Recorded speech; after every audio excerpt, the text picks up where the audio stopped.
hande wat luister na die wet van die Here, wat ook ons teks is hierdie eerste woorde van die wet van die Here vanoggend.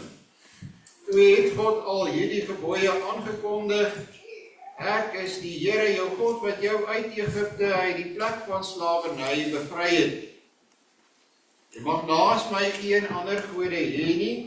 Jy mag nie vir jou 'n beeld of enige afbeelding maak van wat in die hemel daarbo of op die aarde hieronder of in die water onder die aarde is nie.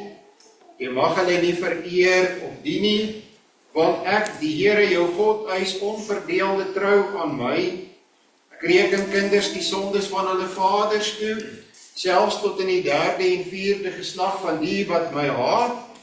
Maar ek betoon my liefde tot aan die 1000ste geslag van die wat my liefhet en my gebooie gehoorsaam. Jy mag die naam van die Here jou God nie misbruik nie, want die Here sal die een wat sy naam misbruik nie ongestraf laat bly nie. Sorg dat jy die Sabbatdag heilig hou. 6 dae moet jy werk en alles doen wat jy moet. Maar die 7de dag is die Sabbat van die Here jou God. Dan mag jy geen werk doen nie, jy of jou seun of jou dogter of die man of vrou wat vir jou werk, of enige dier van jou of die vreemdeling by jou nie. Die Here het in 6 dae die hemel en alles daarin gemaak, die aarde en alles daarop, die see en alles daarin. Op die 7de dag het hy gerus en daarom het die Here dit as gereelde rusdag geheilig. Eer jou vader en jou moeder, dan sal jy lank bly woon in die land wat die Here jou God vir jou gee. Jy mag nie moord pleeg nie, jy mag nie egbreek pleeg nie, jy mag nie steel nie, jy mag nie vals getuienis teen 'n ander gee nie, jy mag nie iemand anders se huis begeer nie, jy mag nie sy vrou begeer nie, ook nie 'n slaaf of slavin, 'n bees of 'n donkie of enigiets anders wat aan hom behoort nie. Kom ons sing saam Psalm 112 vers 1 tot 5. Daarna gaan ek u voor in gebed.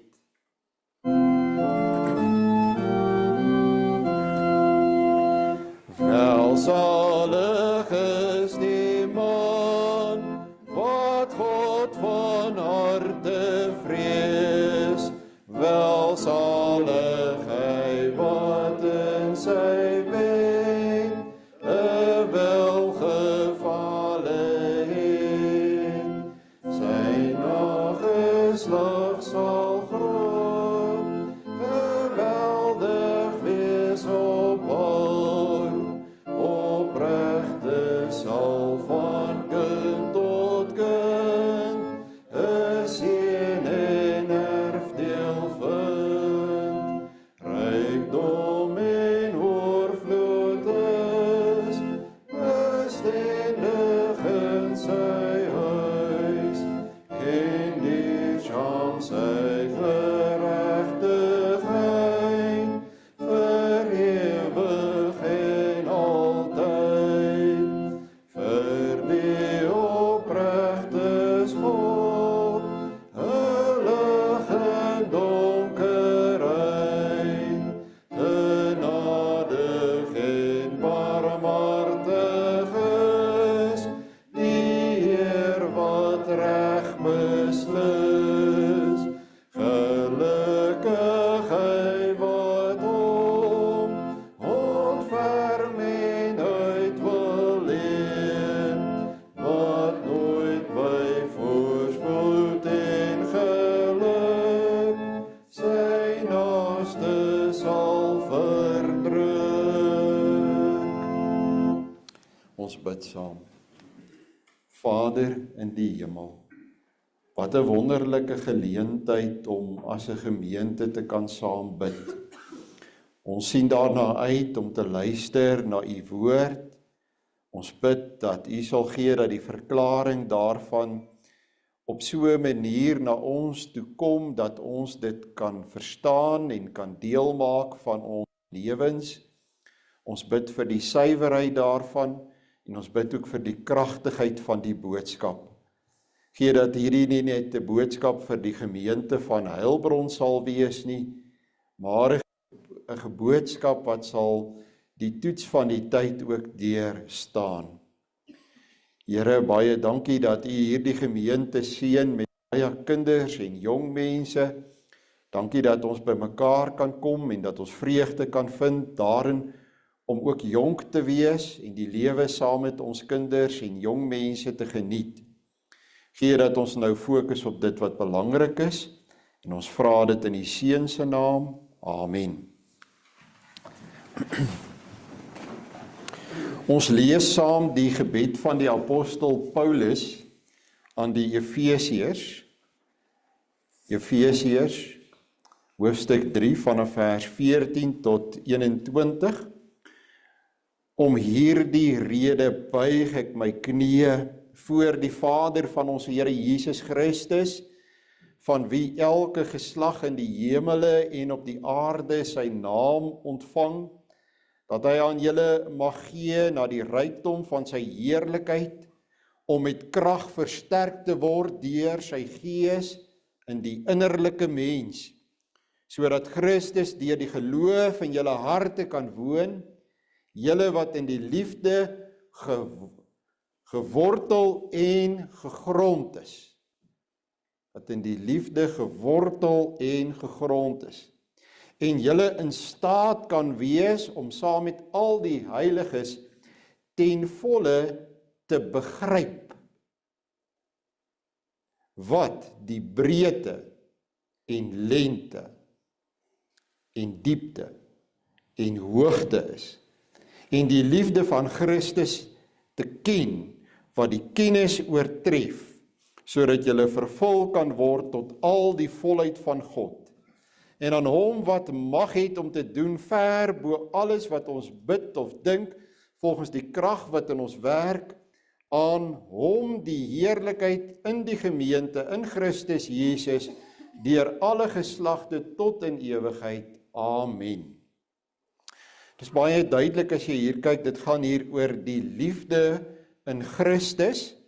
Jy kan dit al reeds sien daar in vers 17, en hy gebruik die woorde, dis 'n preek op sy eie, gewortel en gegrond, en dan as hy begin praat oor die liefde, dan sê hy, dat ons dit begryp.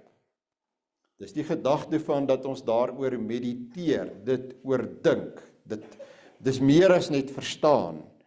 En dan noem hy 4 dinge, breedte, lengte, diepte en hoogte.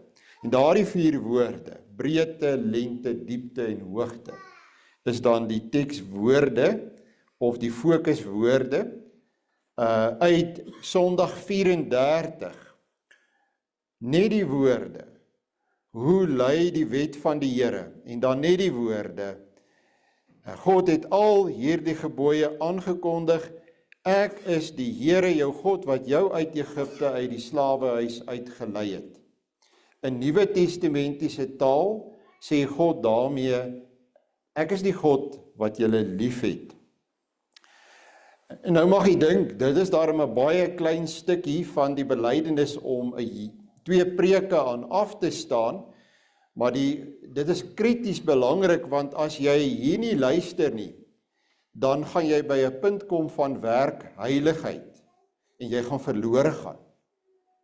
Jy gaan dink, jy moet die wet gebruik om jouself te red, en dit sal 'n reuse fout wees wat jy maak. En dit is baie algemeen, wanneer 'n mens met die kinders in die katekisasie werk, dan kom jy gou agter. Hulle dink dat op 'n manier maak hulle nog 'n bydra met hulle lewe. Dis 'n moeilike ding om af te leer, om nie te dink, jy maak 'n bydra om jouself te red nie. En daarom 2 preke, en ek wil eintlik vir u sê, mense met 'n hele jaar hieroor preek, dat dit by ons kan werklik inslag vind, want ons sondige natuur wil dit nie hoor nie. Ons moet dus 'n baie goeie begrip hê, en ek wil begin nie met wat ons vir God doen nie, want dit is wat mense dink as hulle hoor van die wet van die Here. Ek wil begin met wat God vir ons doen, want dis waar die wet begin. Die wet begin elke keer met wat doen hy vir ons. Die wet begin met wat is die liefde van God vir ons. Jy hoor baie preke vandag, en ek weet, ek gebruik sommer maklik die woord, dis moralisties. Moralisties is presies dit. Jy dink jy red jouself met jou goeie lewe. Nou ek wil dit vergelyk met sop. Dis mos nou winter en dis soptyd.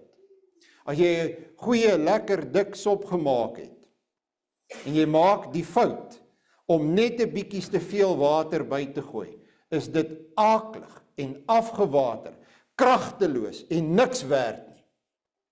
En dit is wat gebeur met die prediking vandag in die kerke. Dit word moralisties. Daar word eintlik vir mense gesê, al word Jesus Christus verkondig, op die ou einde kom daar ergens 'n stertjie by, en dit word weer hierdie afgewaterde sopmengsel, van jy maak 'n bydra tot jou redding. Ons moet dus aandag gee aan die liefde van God, hierdie evangelie vanuit die Ou Testament, en u moenie daaroor wonder nie, dis steeds die evangelie, die goeie boodskap, dat Jesus Christus ons enigste redder is. U moet onthou dat toe die volk hierdie wet gekry het, is dit 'n bietjie meer as sê 430 jaar na Abraham, en hierdie mense het geweet, God het aan Abraham beloof dat hy sal hulle in die beloofde land inbring. Hy sal 'n einde maak aan al die swaar kry en die ellende wat hulle gelei het onder die farao van Egipte, en hy gaan vir hulle 'n nuwe lewe en in 'n nuwe wêreld dit gee. Ek weet, u het al tot vervelings toe geluister na preke oor die liefde van God. En in alle eerlikheid, broer en suster, vertel jy my vanoggend van die liefde van God. Wat sou jy vir my vertel, is die liefde van God vir jou? Ek vra dit vir u elkeen direk en persoonlik. Sê vir my, in jou eie woorde, sê dit in jou gedagtes, wat is die liefde van God vir jou? Wat glo jy van die onwankelbare liefde van God vir jou kinders en jou kleinkinders? Dat God my lief het, vermoed ek, is wat die meeste van u vir uself nou net in u gedagtes gesê het. U het dikker sop nodig. U het kragtiger sop nodig, hoor. As dit die som totaal is, van waarby jy kon uitgekom het, as jy gedink het aan die liefde van God, het jy vir jare afgewaterde, kragtelose sop ingekry. Want daar is baie, baie meer. Om die waarheid te sê, broer en suster, ek sou nie in hierdie 2 preke vandag dit kon klaarmaak nie. Nie eers amper nie. En ek het die volgende woorde al baie gesê. God se liefde is nie 'n soetsappige, emosionele gevoelietjie nie. Dit is nie God wat jou maar net bemin nie. Dit is daadkragtig, sterk, oorweldigend, ontwrigtend, in die goeie sin van die woord. Daardie ontwrigtende element van die liefde van God is wat gemaak het, dat hierdie volk na 'n rukkie in die klipwoestyn teen God gemurmureer het, en ongelukkig was, en kwaad was, want hulle lewens was nou te veel ontwrig, hulle die vis gemis van die Nyl, en die vleispotte. Hierdie ontwrigtende ingryping van God se liefde in hulle lewe, toe sê hulle, nee dankie, te veel van hierdie liefde. Dis nie wat ons verwag het nie, en die liefde van God het hulle bang gemaak by Sinai, toe hy met hulle gepraat het en sy wet vir hulle gegee het. God se liefde is nie speelietjies en grappietjies nie. God se liefde is kragtig en dit is sterk en dit is wonderlik. Dis 'n sagte suising in die aandwyntjie, dis 'n sagte koelte, maar dit is ook definitief en herkenbaar. En ja, ook ontwrigtend soms in my lewe. En dankie ook daarvoor. Paulus gebruik 'n unieke, uitgebreide beskrywing van God se liefde. Dit is, luister baie mooi, presies meetbaar, kontroleerbaar, onmeetlik, maar wiskundig. Dit is heeltemal anders as wat 'n mens deesdae hoor as daar gepraat word oor die liefde van God. Dis vinnige woorde wat almal ken hierdie, almal weet van die liefde van God, die breedte, die lengte, die hoogte, die diepte, en baie keer gebruik mense dit in hulle gebede, maar het nog nooit daaroor gedink nie. Nog nooit daaroor gebid nie, nog nooit daaroor gemediteer, wat dit beteken nie. Dis tipies van die oppervlakkigheid van ons tyd. Mense gebruik hierdie Bybelse woorde in hulle gebede, maar dit is soos iemand wat vinnig met sy motor ry, alles flits by jou verby.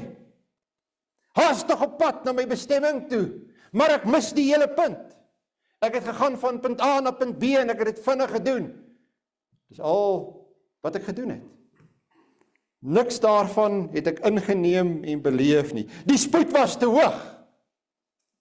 En dis die probleem met die moderne tyd. Die spoed is te hoog wanneer mense wil praat oor die liefde van God. Dit flits net verby.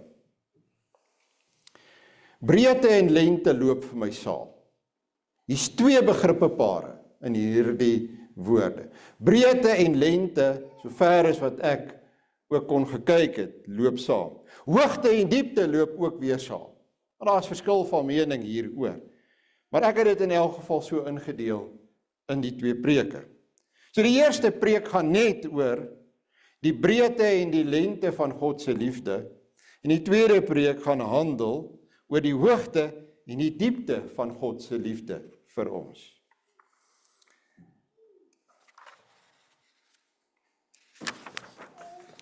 Ek wil dit net 'n bietjie ook verder toelig, broer en suster. Hierdie begrippe wat Paulus gebruik, soek 'n presiese, meetbare beskrywing. Hy probeer begrippe vir ons raakvat en in getalle eintlik uitdruk. Syfers. Hierdie woorde, alhoewel dit woorde is, veronderstel tog eintlik syfers. Nou is daar baie mense wat sê, wag 'n bietjie. Syfers by God. Syfers by God werk nooit uit nie. Nooit nie. Want syfers is aan die een kant baie presies, maar syfers is ook beperk aan die ander kant. Een voorbeeld, as jy een van die is wat 'n beswaar het oor hierdie presiesheid, hierdie syferheid wat Paulus hier gebruik, is natuurlik die voorbeeld van die drie-eenheid. God is een in wese en onderskeie in drie persone. En die drie persone mag jy nie skei van mekaar nie, maar jy moet hulle van mekaar onderskei. So dit veronderstel 1 is gelyk aan 3 en 3 is gelyk aan 1 en dit is wiskundig nie moontlik nie, sal ons sê. As jy net kyk na syfers. So mense sal sê, nou begin Paulus praat oor God se liefde en hy veronderstel eintlik 'n waarde. Waar gaan ons uitkom? En tog is dit wat die Heilige Gees hier kies. Die Heilige Gees sê, julle moet uiteindelik kom by 'n beter begrip van God se grootheid, van sy liefde. Hy wil ons iets wys maak. Iets meer as wat ons tot op hierdie stadium dalk besef het. En God buig as dit ware agteroor om ons as mense tegemoet te kom, sodat ons op hierdie ontdekkingsroete tot 'n dieper verstaan kan kom van wie hy is. En dis 'n ontdekking, hoor. Mens kan iets baie presies meet.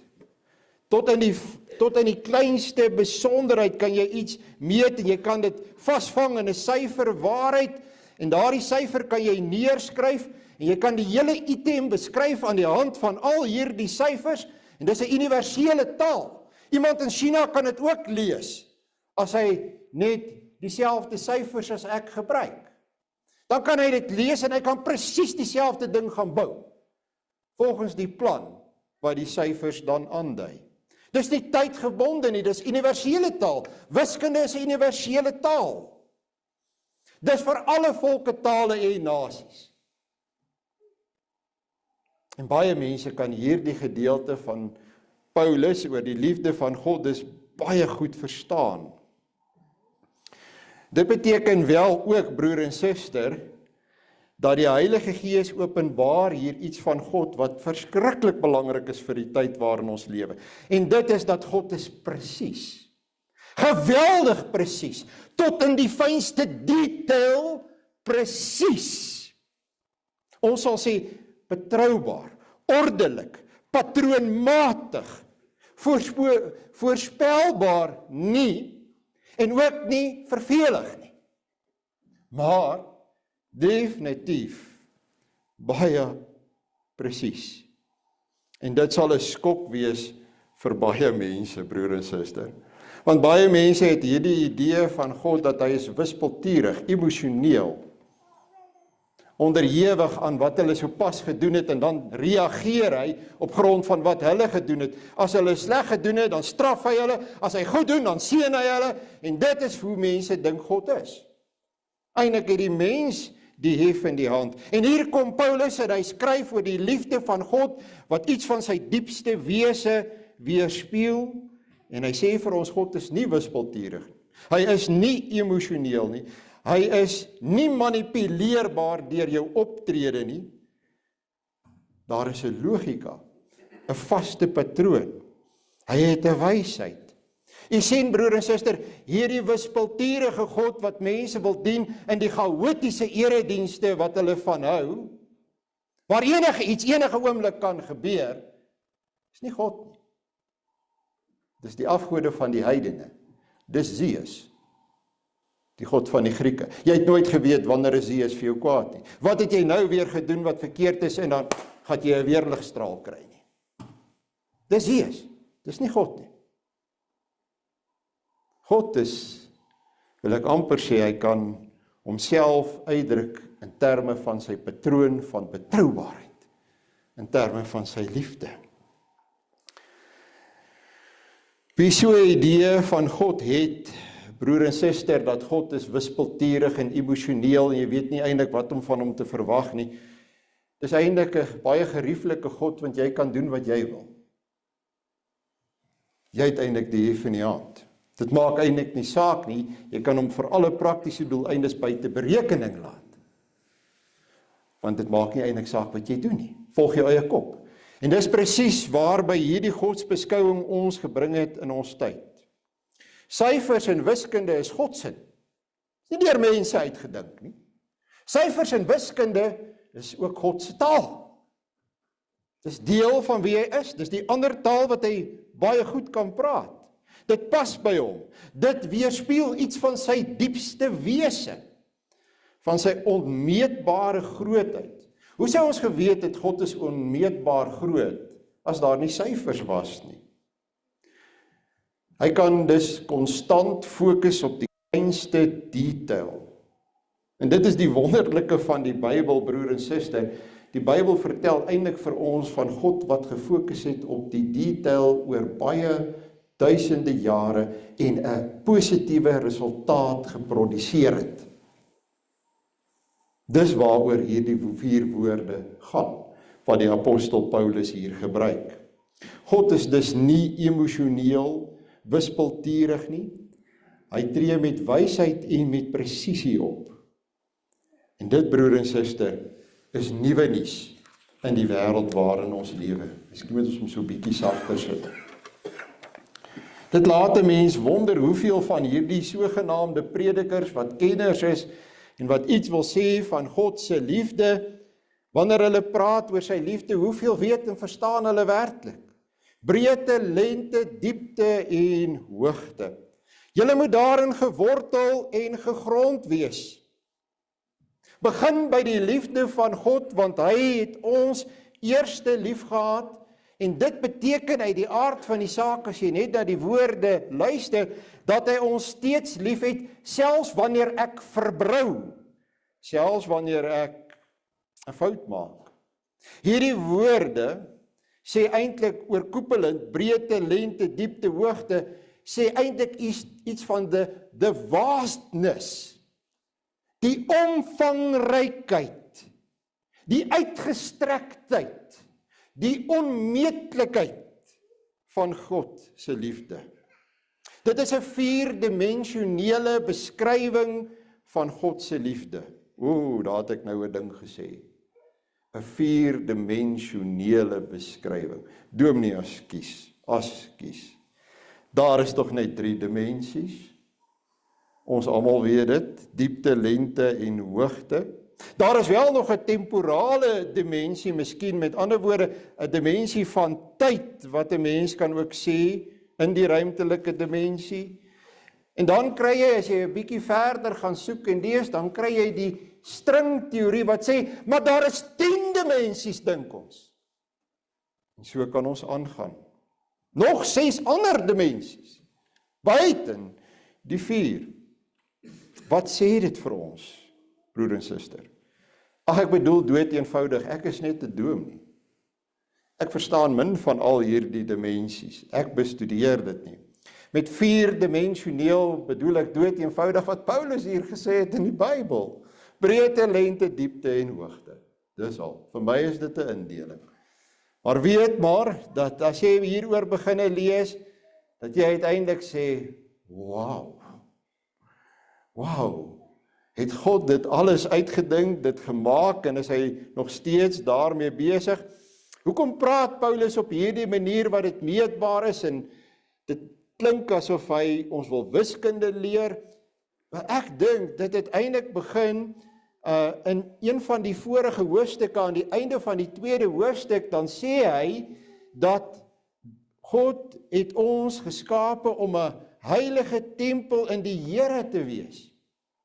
En dit laat hom dink aan die groot indrukwekkende tempel wat hy geken het uit sy tyd, uit die tempel van Herodes, wat die grootste tempel was wat nog ooit gebou was van God in Israel. Salomo se tempel was kleiner, en Paulus dink daaraan, dink ek. En dan begin hy, as hy praat oor die liefde van God in hierdie gebed van die kerk, van breedte, lengte, diepte en hoogte. Hy het die pad al beginne vat. Maar kom ons kyk na die breedte van God se liefde. Het u werklik al die liefde van God in sy breedte oorweeg? En ek sê vir u werklik, ons krap net so die oppervlakte. Niks meer is dit nie. In Openbaring lyk dit vir my word dit veral gefokus op die breedte van God se liefde. Neem byvoorbeeld Openbaring 5 vers 9. Toe sing hulle 'n nuwe lied en sê, u is waardig om die boek te neem en sy seels oop te maak, want u is geslag en het ons vir God met u bloed gekoop uit elke stam en taal en volk en nasie. Kyk so oor die aarde. Wat sien jy? Jy sien stamme, tale, volke, nasies. Is dit nie breed nie? Dit is breed. Is dit nie? Vir my is dit breed. Vers 11 van Openbaring 5 sê, en hulle getal was 10.000 van 10.000 en duisende van duisende. Dis dieselfde. Elke stam, volk en taal en nasie.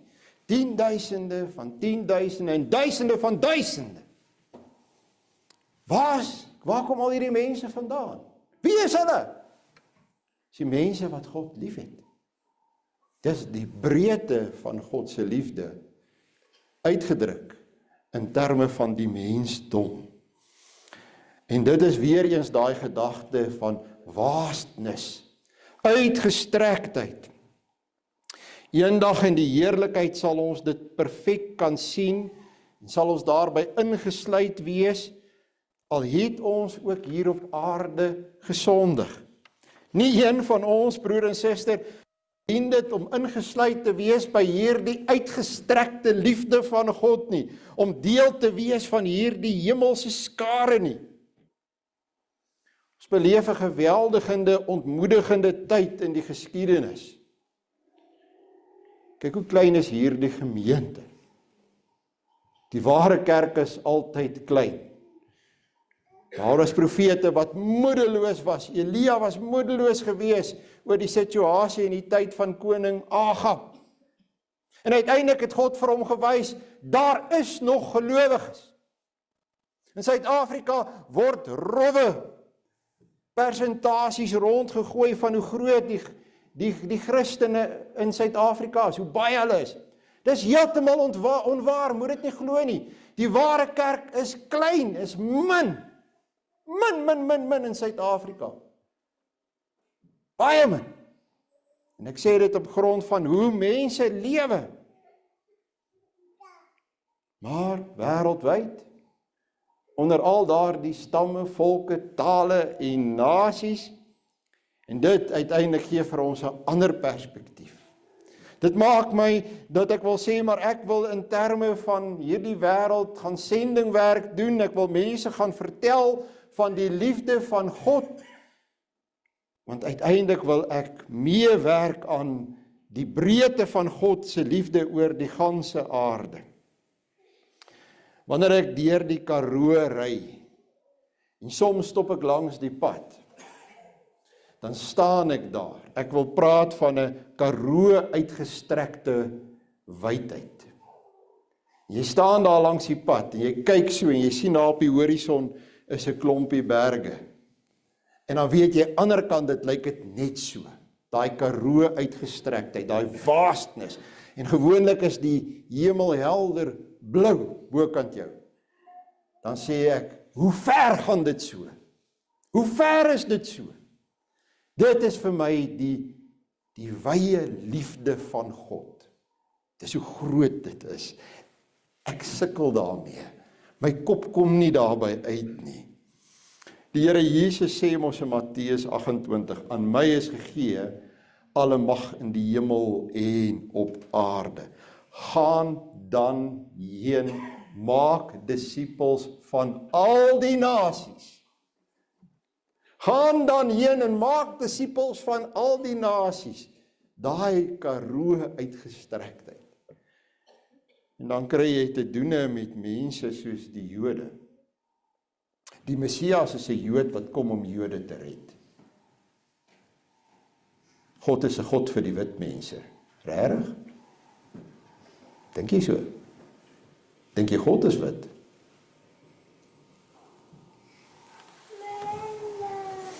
Moenie God probeer inperk nie. Moenie jy begin reëls uitdink vir wie God is nie. Jy probeer nou daai Karoo uitgestrektheid van die wyte van die liefde van God in te perk in jou ideologiese denke. Die Bybel praat glad nie, onder geen omstandighede, op geen plek daardie taal nie. As jy 'n direkte verband begin maak tussen die Joodse volk en die wit mense, broer en suster, jy bevind jou in die uitgeleese geselskap van 'n baie klein groepie mense in hierdie wêreld, wat so dink. Dit is nie die taal van die boek Openbaring wat ek nou net vir julle gelees het uit Openbaring hoofstuk 5 nie. Dis nie die woorde van ons Here Jesus toe hy gesê het, gaan dan heen en maak disippels van al die nasies nie. Wie ook al die liefde van God probeer inperk in sy denke en in sy gebede, praat nie die Bybelse taal nie. Jy kan nie God inperk. Jou wiskunde is verkeerd. Die apostel Paulus skryf oor die liefde van God aan die Kolossense in hoofstuk 3 vers 11. Dan sê hy, uiteindelik is daar nie meer 'n Griek en ook nie meer 'n Jood, 'n besnedene of 'n onbesnedene, 'n barbaar, 'n skit, 'n slaaf, 'n vryman nie. Maar Christus is alles in almal. En as jy daai kategorieë verstaan, dit was so wyd as wat jy kon gaan. Dit was so wyd as wat jy kon gaan. Moenie mense probeer uitsluit nie, omdat jy nie die grootte, die wydheid van God se liefde kan verstaan nie. Jy hoor baie dieselfde ding. Ek dink elkeen van hierdie as ek hulle doen, dan sit vir my, hy is net fantasties. Jy weet, wyd was nou vir my fantasties. Dan kom ek by die lengte van God se liefde, dan is dit weer net so fantasties vir my. Die lengte van God se liefde, broer en suster, beskryf eintlik vir ons die liefde van God in ewigheid. Met ander woorde, nou loop 'n mens jou sommer vinnig vas met die begrip van 'n ewigheid. En vir die meeste mense kom jy agter 'n ewigheid het nie 'n einde nie. Regtig? Ewigheid het nie 'n einde nie, het 'n begin. Dan kom jy agter, ja, hulle dink die ewigheid het 'n begin, want hulle dink hulle is op pad na die ewige lewe toe, en hulle is mos nou ernstig gebore, en toe het hulle 'n begin gehad. Wel, 'n ewigheid kan ook nie 'n begin hê nie, anders is dit nie 'n ewigheid nie. Is dit nie waar nie? So as jy begin dink oor die lengte van God se liefde, dan is dit die ewigheid, en dit het alles te doen met wie God is, want hy is die ewige. En dit beteken hy het nie 'n begin nie, en hy het nie 'n einde nie. En dit, broer en suster, bring ons by iets wat jy van God moet besef. Anders dan gaan jy in elk geval die uitverkiesing altyd misverstaan. En jy sien, dit is hoekom mense 'n probleem het met die uitverkiesing. Hulle wil die beheer hê, hulle hou van 'n God wat hulle kan begryp en wat hulle kan verstaan.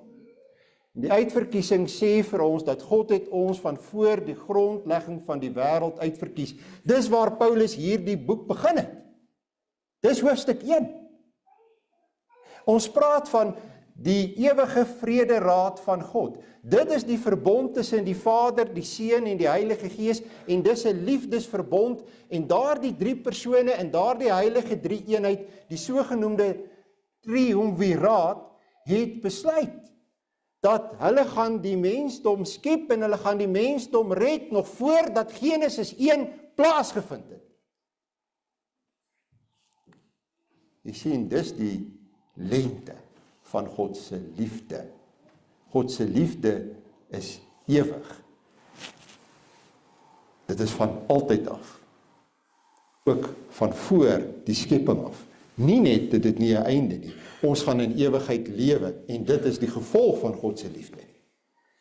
Dit is baie wyer, broer en suster. En daarom wil ek vir u sê, God het ons in Christus uitverkies voor die grondlegging van die wêreld. Ek kan minstens vir u 5 tekste gee. Ons kan dus altyd seker wees, as jy gaan dink oor hierdie lengte van God se liefde, ek kan altyd seker wees van God. Ek kan altyd seker wees van sy liefde vir my. Hoekom het hierdie dinge in my lewe gebeur? Ek het al reeds dood in my huisgesin gehad. Hoekom nou nog een wat besig is om te sterf? Hoekom? Wat is fout met my? Wat is fout met my verhouding met God? Hoekom het God dit teen my? Vra mense. Nee. Jy kan van een ding seker wees, en dit is die lengte van God se liefde het, en jy het al begin van voor die grondlegging van die wêreld af vir jou. Hy bly vir jou lief. Dit is nie 'n stippellyn van nou is ek vir jou lief, en dan is ek nie vir jou lief nie, dan is ek weer vir jou lief, dan is ek weer nie vir jou lief nie. Nee, dit is 'n konstante lyn wat deurloop. Ek bly vir jou lief van begin tot einde sonder enige onderbreking. Dis die lengte van God se liefde. Dink aan die gelykenis van die verlore seun, 'n seun wat alles deurgebring het, al die besittings gemors het op 'n spoggerige lewe met lawwe plesiertjies. En hoe reageer God in sy liefde teenoor daardie verlore seun of seuns eintlik? Hy omhels hulle in liefde. Hy neem hulle op in sy liefde. Die liefde van God, dis broer en suster, is vir ons iets geweldig om te oordink. Die liefde van God vir my verander nie, al het ek ook groot foute in my lewe gemaak, en maak ek groot foute in my lewe. Daarom sê die apostel Paulus in Romeine 8 vers 38 tot 39, ek is daarvan oortuig dat geen dood of lewe of engele, of owerhede of magte of teenwoordige of toekomstige dinge, of hoogte of diepte of enige ander skepsel, ons sal kan skei van die liefde van God in Christus Jesus ons Here nie. God se liefde is ewig in sy lengte. Skrywer aan die Heer sê vir my hier op aarde, wie gaan vir my intree? Die menslike middelaars, die priesters het gekom en gegaan, hulle het dood gegaan, en dan kom hy in Hebreërs 7 vers 25 en hy sê daarom, met ander woorde, omdat Christus 'n ewige priesterskap het, kan hy ook volkome red, die wat deur hom tot God gaan, omdat hy altyd leef om vir hulle in te tree. Altyd, ewig. Hy's altyd daar. die lente van die liefde van God, onbeperk. Amen. Kom ons sing saam. Skrifberuiming 15:1.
Broer en suster, ek moet myself beperk, want ek kan onbepaald hieroor praat. Het is onmoontlik om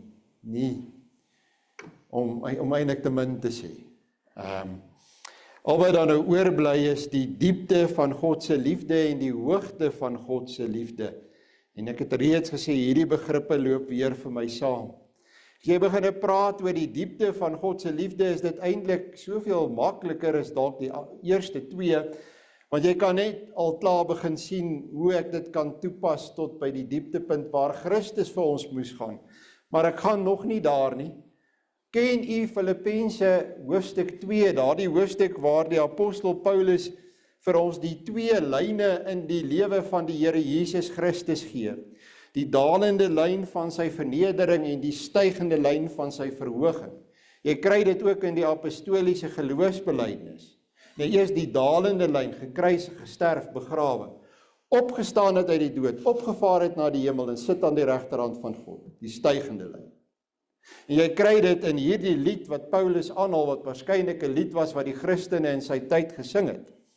En dan sê hy in Filippense vanaf vers 5, want hierdie gesindheid moet in julle wees wat ook in Christus Jesus was. Hy wat in die gestalte van God was, het dit geen roof geag om aan God gelyk te wees nie. Met ander woorde, hy begin in die hemel, maar het homself ontledig deur die gestalte van 'n diensknegt aan te neem en aan mense gelyk te word. Hy het 'n mens geword, hy is gebore uit die moederskoot van Maria, en in gedaante gevind as 'n mens, het hy homself verneder deur gehoorsaam te wees tot in die dood, ja, die dood aan die kruis, nog laer, en dan kom eers, en daarom het God hom ook uitermate verhoog en hom 'n naam gegee wat bo elke naam is, sodat in die naam van Jesus sou buig elke knie van die wat in die hemel en die wat op die aarde en die wat onder die aarde is, en elke tong sou bely dat Jesus Christus die Here is, tot heerlikheid van God die Vader. Dit bly merkwaardig dat die Here Jesus, die Seun van God, selfware God, daardie pad loop. Dit is nie die pad wat mense sou loop in hulle liefde nie. En daarom sê ek vir u, die liefde van Christus oortref alles in die sin dat hy bereid was om hierdie pad van diep vernedering te loop ter wille van ons. Dink 'n bietjie aan sy lyding, broer en suster, die neerlê van sy godheid in die sin van dat hy dit verruil vir die aarde.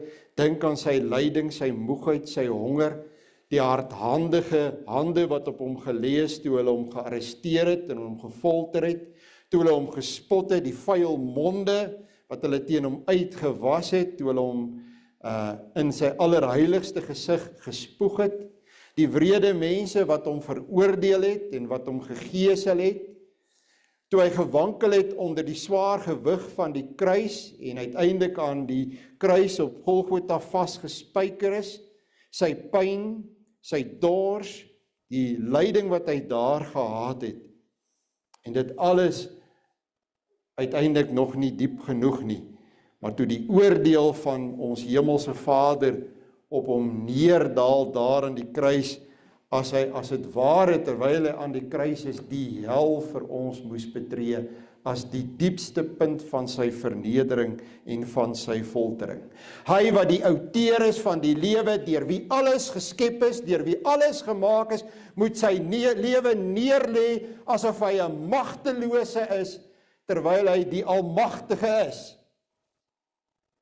En waarom het hy dit alles gedoen? Oor die diepte van sy liefde vir ons. En het ons dit verdien?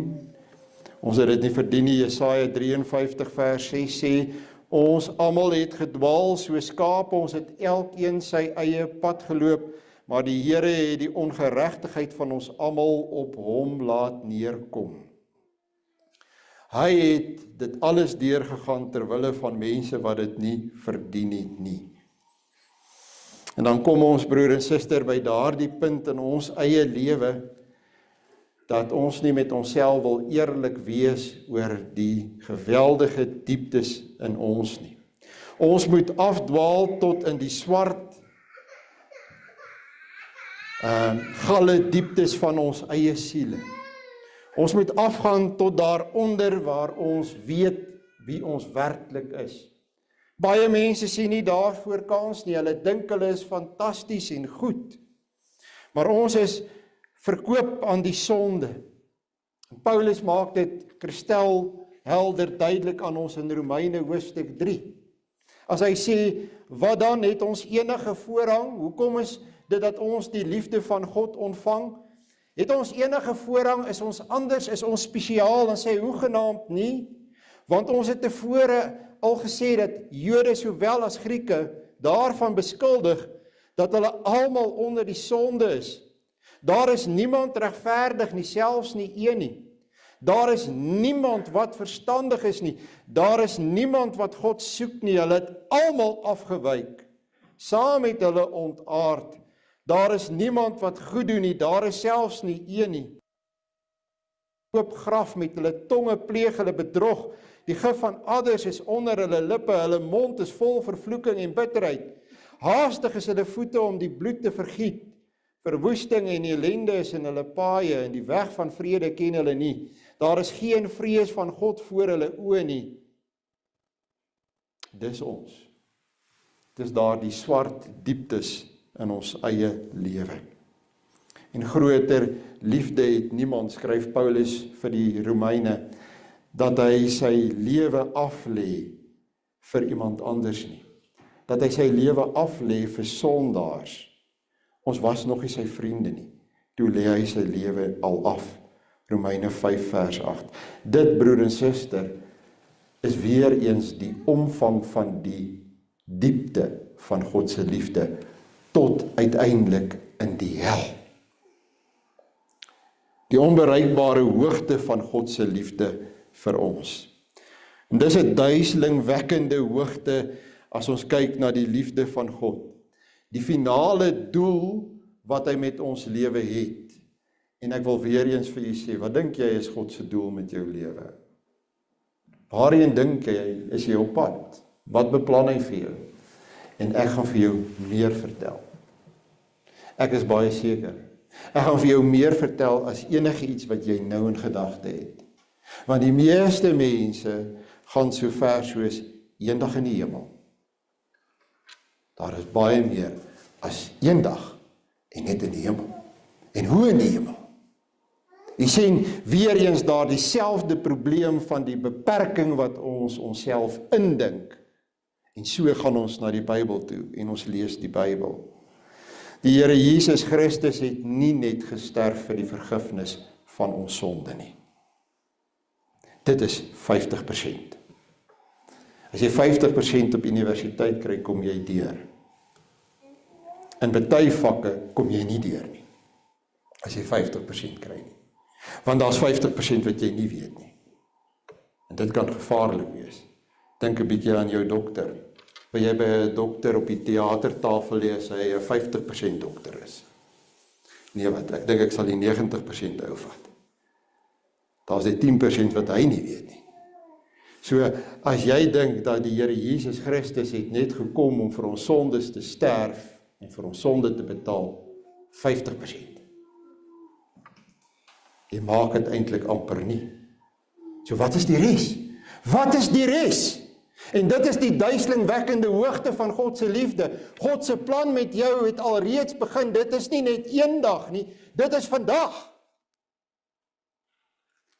En weet jy wat is dit? Het jy hoegenaamd 'n idee? Bo aan hierdie punt van God se liefde gaan skryf die Heilige Gees. Daarbo Heilige Gees. Dit het reeds begin. Nadat God jou verlos het van jou sonde, is hy besig om jou radikaal te herskep en te vernuwe. Het jy gedink, hy stel net belang in jou siel? En daarom veras mense mos deesdae so maklik.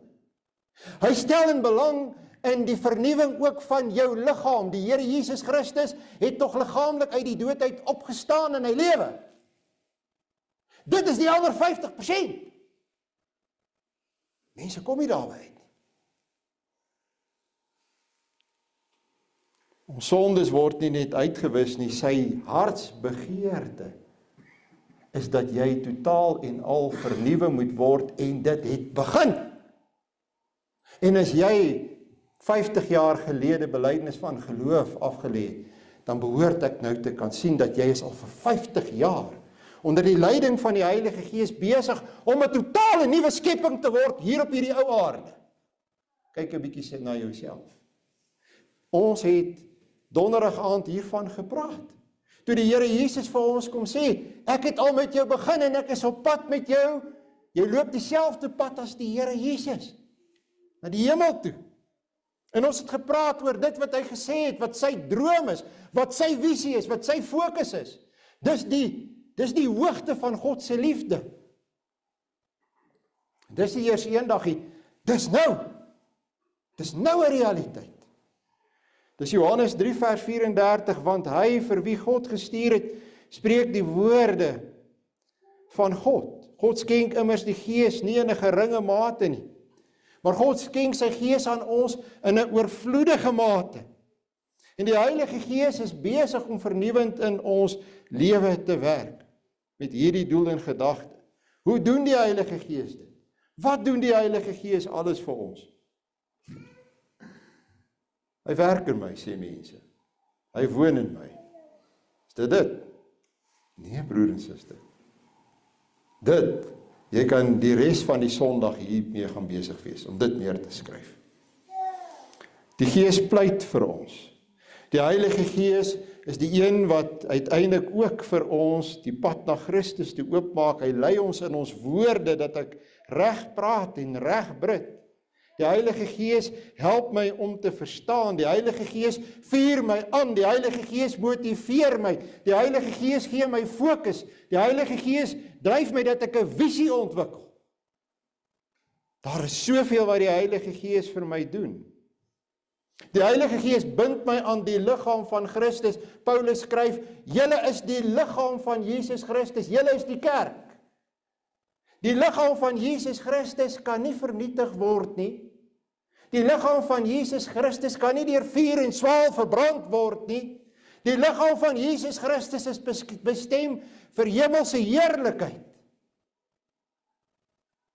Julle is die tempel van die Heilige Gees. Het jy al daaroor gedink? Weerens, ek kan u eindeloos besig hou. Ons is lewend gemaak met hom en saam met Christus opgewek in die krag van die Heilige Gees en bestem vir 'n hemelse woning. Ek gaan deur die lewe met die besef ek het 'n woning, nie op hierdie aarde nie. Die huis van my pa se deur is oop. My hemelse Vader. Ek het altyd 'n woonplek. Ek het altyd 'n holte vir my voet. Weet jy hoe versterk dit 'n mens, hoe dra dit 'n mens deur die lewe? Ons is lede van sy liggaam, vlees van sy vlees en been van sy gebeente. Dis aan ons duidelik gewys toe ons nagmaal gevier het. Hierdie is alles dinge van die hoogte van die liefde van Christus vir ons. En uiteindelik word dit baie mooi beskryf in Filippense hoofstuk 3 en ek lees net vers 21. Want ons vernederde liggaam sal van gedaante verander word om gelykvormig te word aan sy verheerlikte liggaam volgens die werking waardeur hy ook alles aan hom kan onderwerp. En dan eindig hy in hoofstuk 4 vers 1, staan so vas in die Here, geliefdes. Die vernuwing van my vernederde liggaam moet in gedaante verander word om gelykvormig te word aan sy verheerlikte liggaam. Dit is meer as om my net te verlos van sonde. Meer as om net my siel te red. God se liefde is werklik hoog. Die Here Jesus bid in Johannes 17 vers 24, Vader, ek wil dat ook die wat U my gegee het by my moet wees, waar ek is sodat hulle my heerlikheid kan aanskou. Ag, hier's nog baie tekste. Die Here bid, hy wil hê ek moet weet waar hy is. Ek weet waar is hy is in die hemel. Dis die hoogte van God se liefde. Ek slaan bladsye oor. Ek kan nie besig hou. Net 'n waarskuwing. Ek sluit met hierdie waarskuwing af.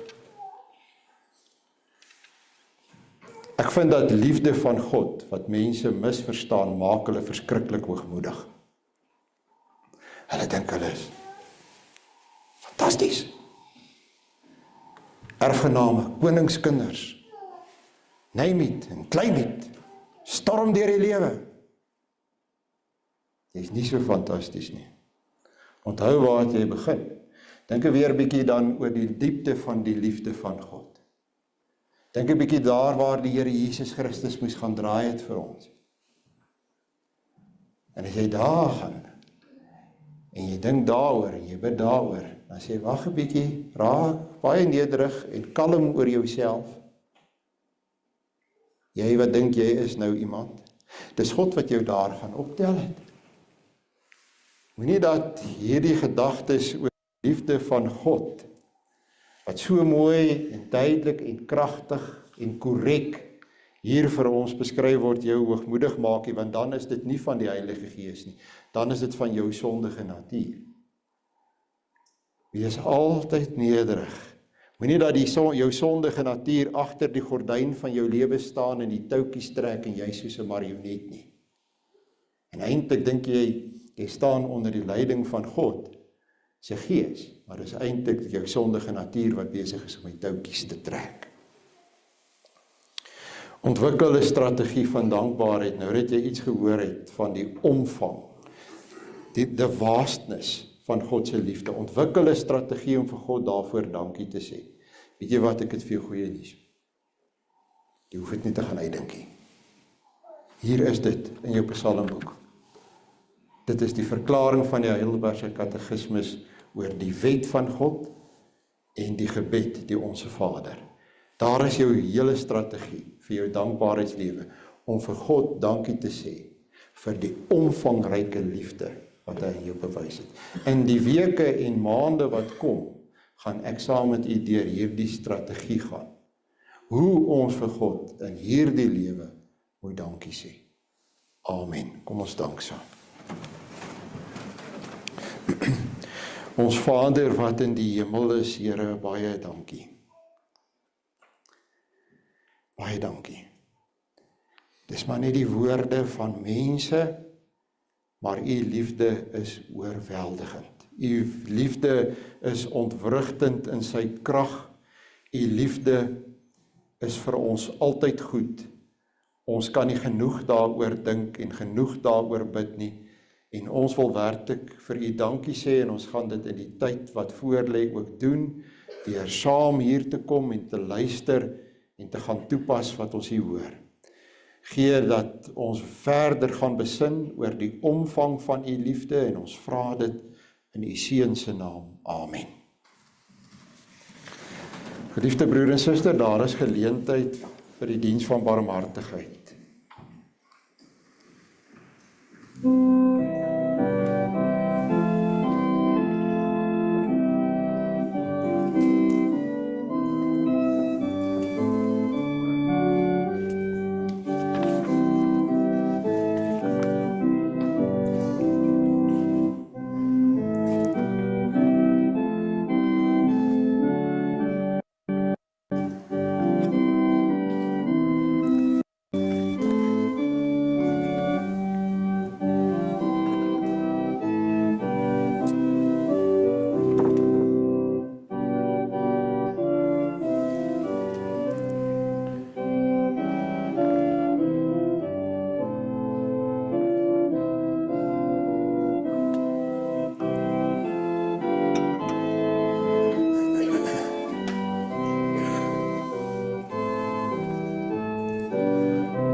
Ons sluit af met Psalm 18, vers 1 en 2.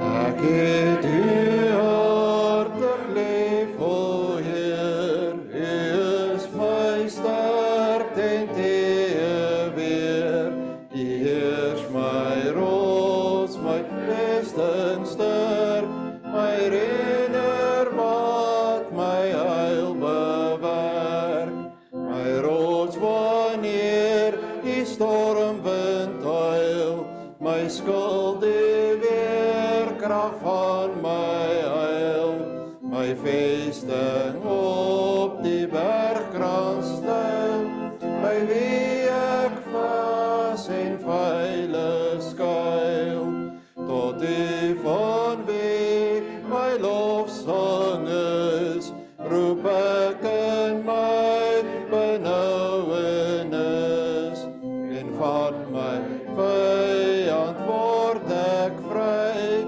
want bande van die dood het my omring en strome van verderf, wat aanstorm uit die donker wyk, van kuil en graf en doderyk, met kwellings word die hart by sterf.